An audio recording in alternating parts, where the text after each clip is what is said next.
One man. Goodbye. Hello, Heisman.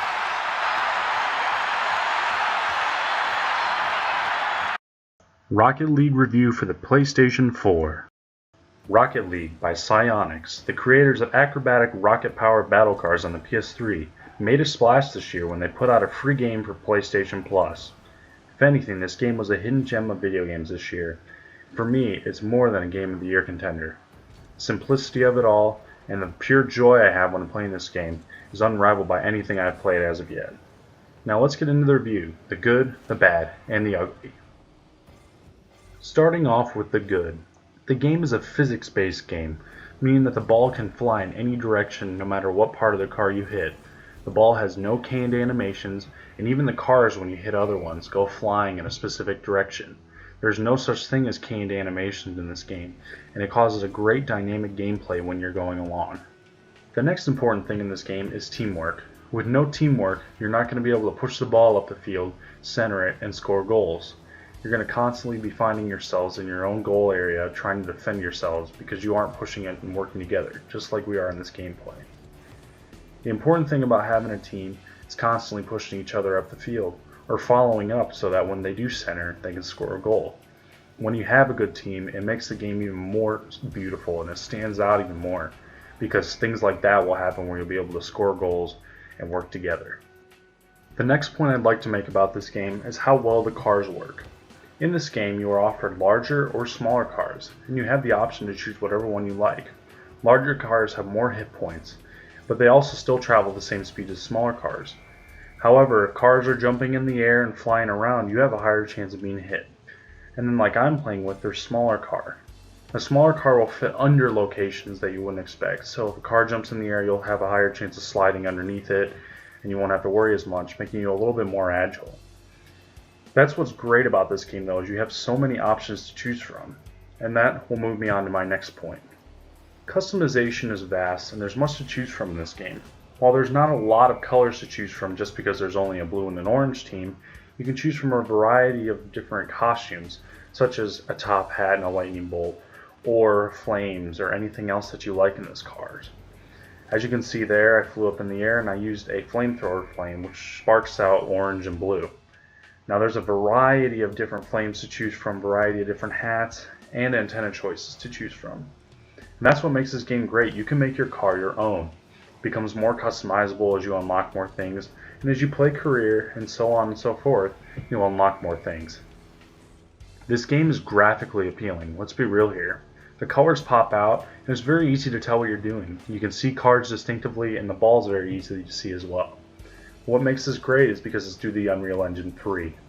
The Unreal Engine 3 gives real-time HDR lighting, or high dynamic range lighting, and has real-time particle effects and a bunch of other features that come with it.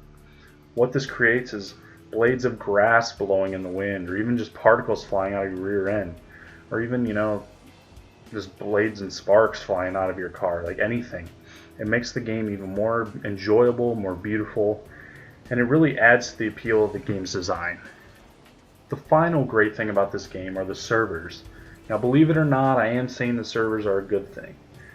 I know when the game kicked off there were awful servers. You couldn't get into a game, the game froze all the time, and I just don't think that the developers were ready to see this many people jump on their game. But now after working with it, I've had zero issues trying to find games, and the longest I think I've had to wait is maybe 15 seconds. That is impressive, and for a game like this, you can't wait to play the next game. Your anticipation is high, so you don't want to have to wait for the next server to open up. That's what makes this game great though. They work hard and keep you on your toes. Now for the bad. The first bad I have to say is that the ball physics could sometimes get pretty wonky depending on how much lag there is.